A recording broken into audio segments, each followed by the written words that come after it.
Prepare yourself to get paid. My name is Suleiman Qureshi, and today I'm going to share a few secrets with you. Yes, secrets to get paid faster.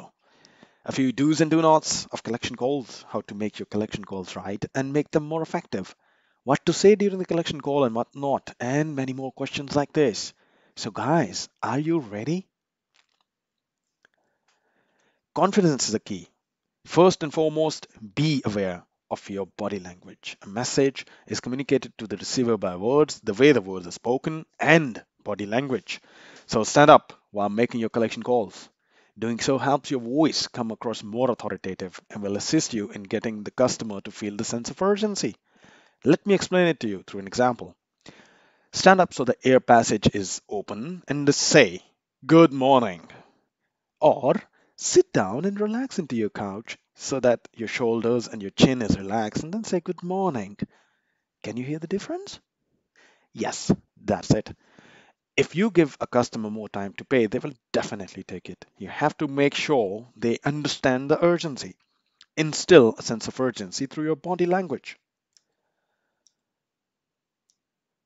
Following up after sending products or providing services or before the invoice payment date arrives definitely helps in avoiding non-payments. And keep the personal connection with your customer. That's very important. Ask if they need anything else, everything was satisfactory, or if the invoice, including the payment due date, is accurate, or if they have any other questions. Proactive. This is the approach that you need to adopt. Research first and prepare responses in advance. So whenever you have a call, ahead of that, you should know what you will need. For example, customer contact information, invoice details, supporting documentation, for example, proof of delivery, purchase order, details of the delivery or services, notes from the previous contact, if there was any about these invoices. Customer account status, that is something often collectors miss. Open invoice details, past payment history, etc. So in a nutshell, you should have a goal. For that, you should be prepared. So set up a goal for your first call and then prepare yourself accordingly to meet that goal.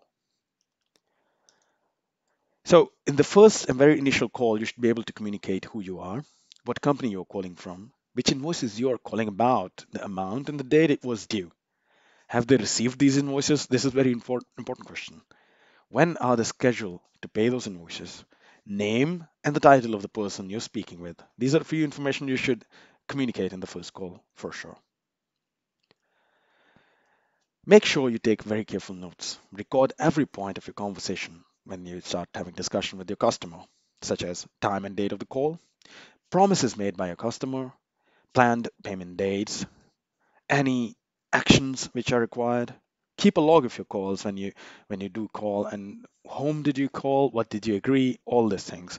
I'll suggest keeping these notes organized is very important, and specific AR management softwares can keep you organized by many things other than this, the points that I told you. So that can help you. So utilize them, do use them. So whenever you go for the voicemail, it often happens that you try to communicate and the person is not available. So what goes into the perfect voicemail is who you are, what company you're calling from, what invoice you're calling about. Ask them to take specific actions. That's very important. And leave your name and number at the end. But important thing is repeat slowly, very slowly, so that it should be easily understood. Listen.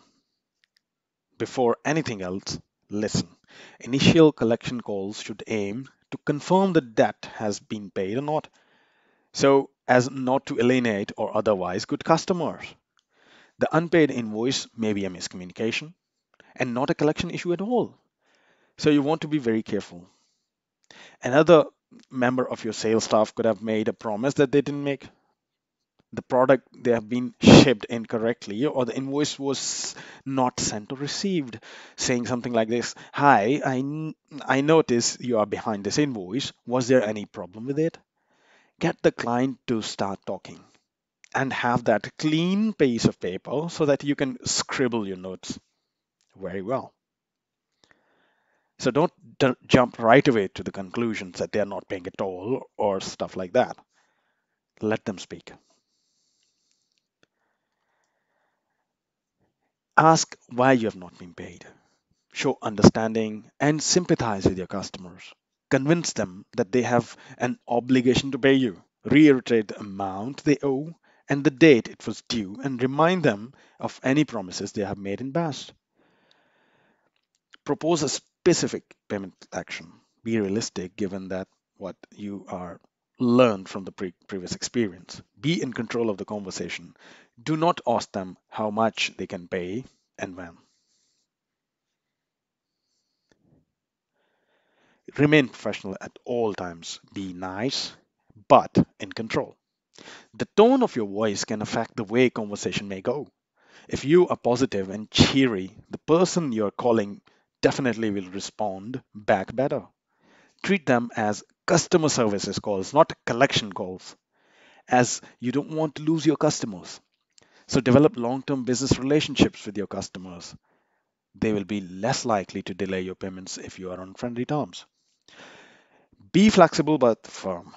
If necessary, work with your customers to establish a repayment schedule, but be firm in holding your customer accountable to meet their financial obligations. Be persistent as well. Often a customer will pay the invoice for no other reason than to stop receiving your calls and reminders. If questions are your MO in the call for the payments, then be prepared to employ questions that will produce the most productive answers. Your questions must always be framed to create immediacy. Use your questions to reveal the consequences of your customers not paying. It's also a great way to get customers to verify that they will be paying. You remind and reaffirm them their obligations and confirm they will pay and must resolve the issues.